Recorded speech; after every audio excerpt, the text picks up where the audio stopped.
The Lord be with you. A reading from the Holy Gospel according to Saint John.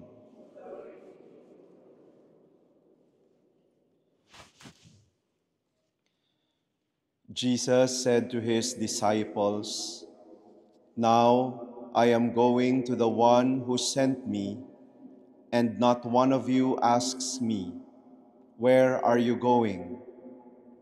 But because I told you this, grief has filled your hearts. But I tell you the truth, it is better for you that I go. For if I do not go, the Advocate will not come to you.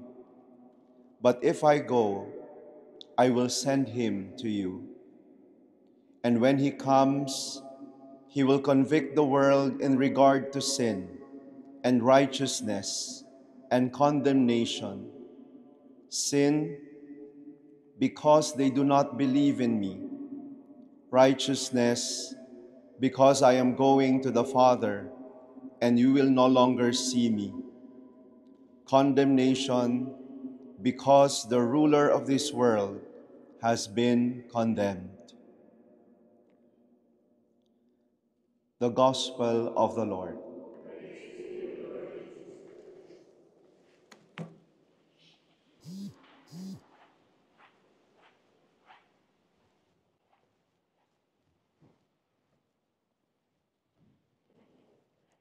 In life, we must learn to classify, segregate, and let go. Classify, segregate, and let go. The gospel of today is about the letting go.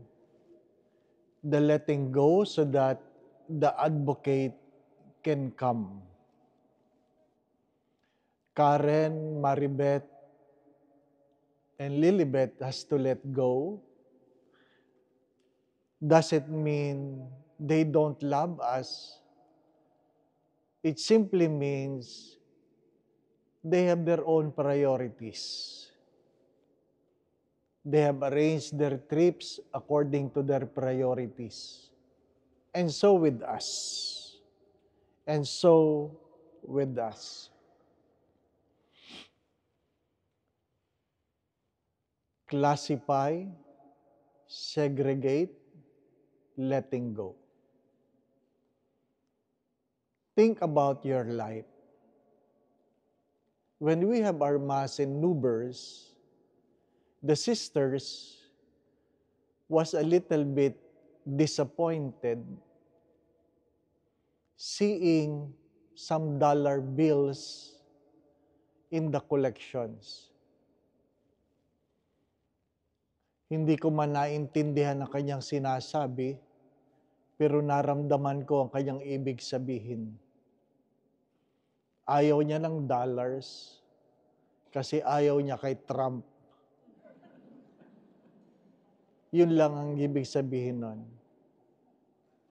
Bakit ko sinasabi ito? You must learn to classify. You must learn to classify. My dear friends, my brothers and sisters, dollars would be dollars regardless who will be the president. Peso will be a peso regardless who will be the president. Ang ating mga bills, pinalitan ng mga hayop kasi ayaw nila ang mukha ng ilang tao dati.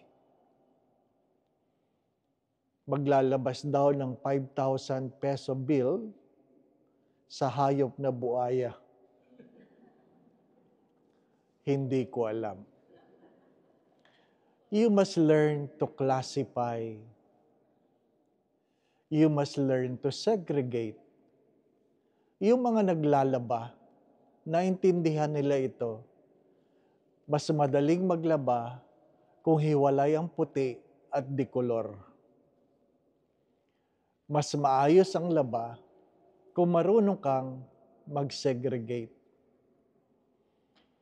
If you cannot segregate things in your life, your priorities, things you value most, it will be difficult for you to live a better life. You have heard this many times. When priorities are clear, decisions are easily made. Don't hate people because in their company, there are people you do not like. I always tell this to parents who are separated. Never inculcate anger in the hearts of your children against their father or mother because you are enemies with each other. Hindi kasalanan ng mga bata ang away ng magulang. Or perhaps you have heard this, will you abandon Jesus knowing that Judas is one of his company? Iiwanan mo ba si Jesus dahil nalaman mo na kasama si Judas sa kanya mga apostoles? Learn to classify. Learn to segregate so that you're able to let go of your biases and prejudices. My dear friends, my brothers and sisters, ilang araw na lang, magbabalik na tayo sa dati nating trabaho, gawain. How we wish we are like this for more days. But of course, many of you are thinking about your works.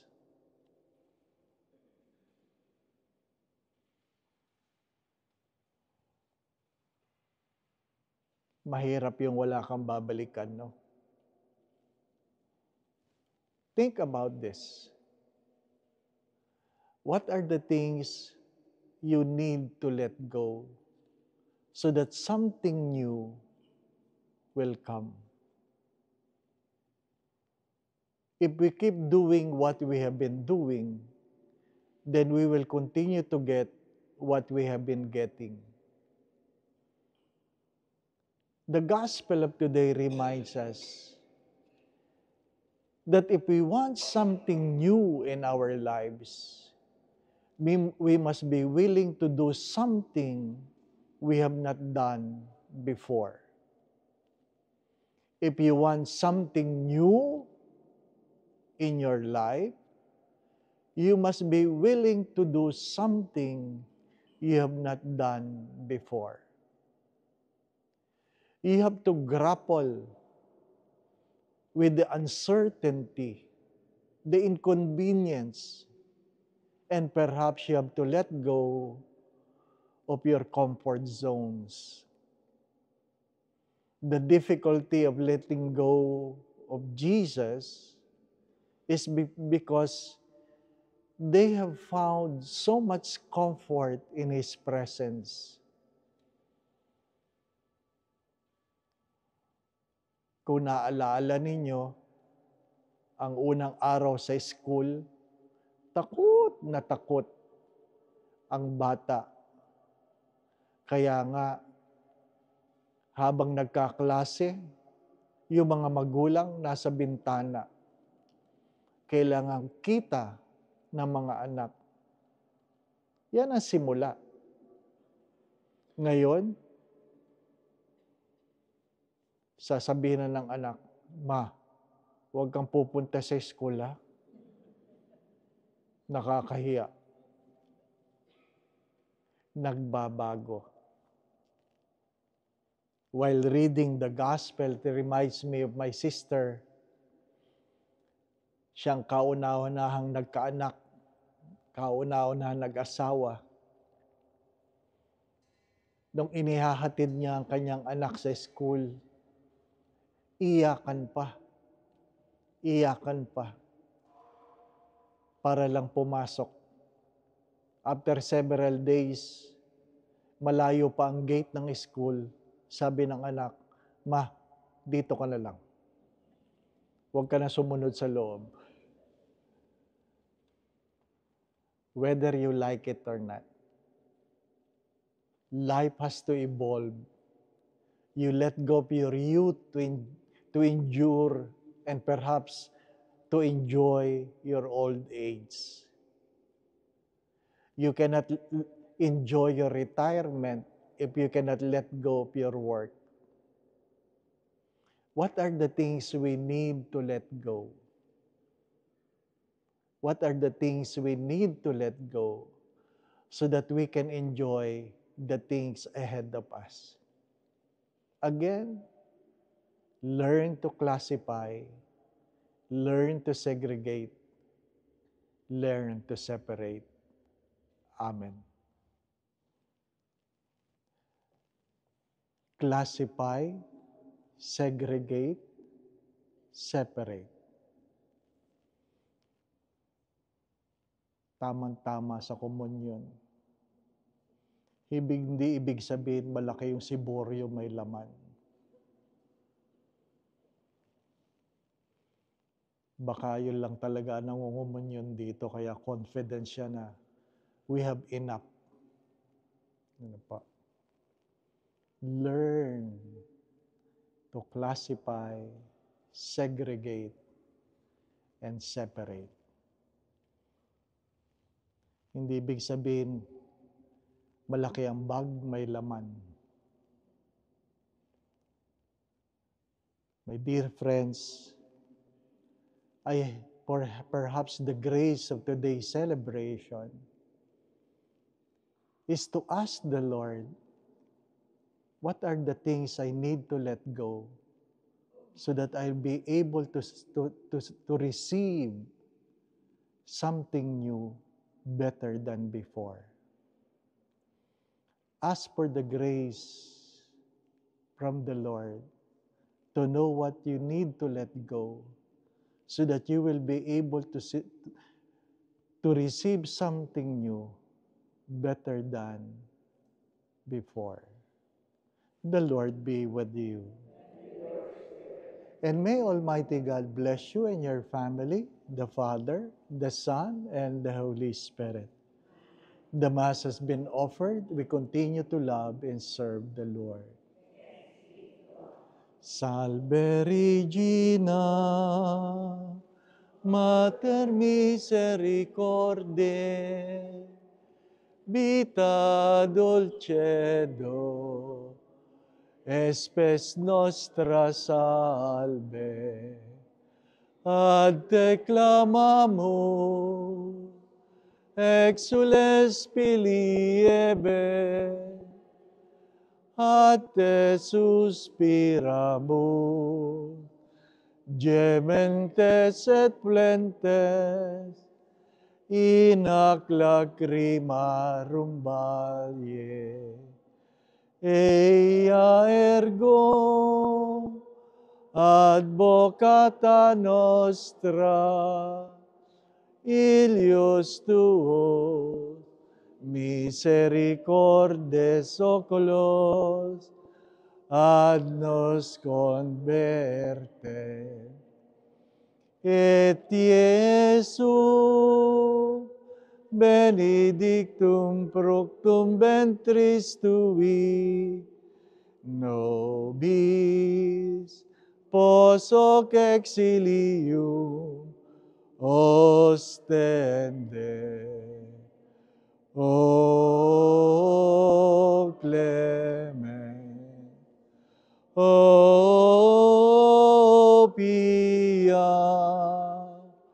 O dulcis Virgo Maria.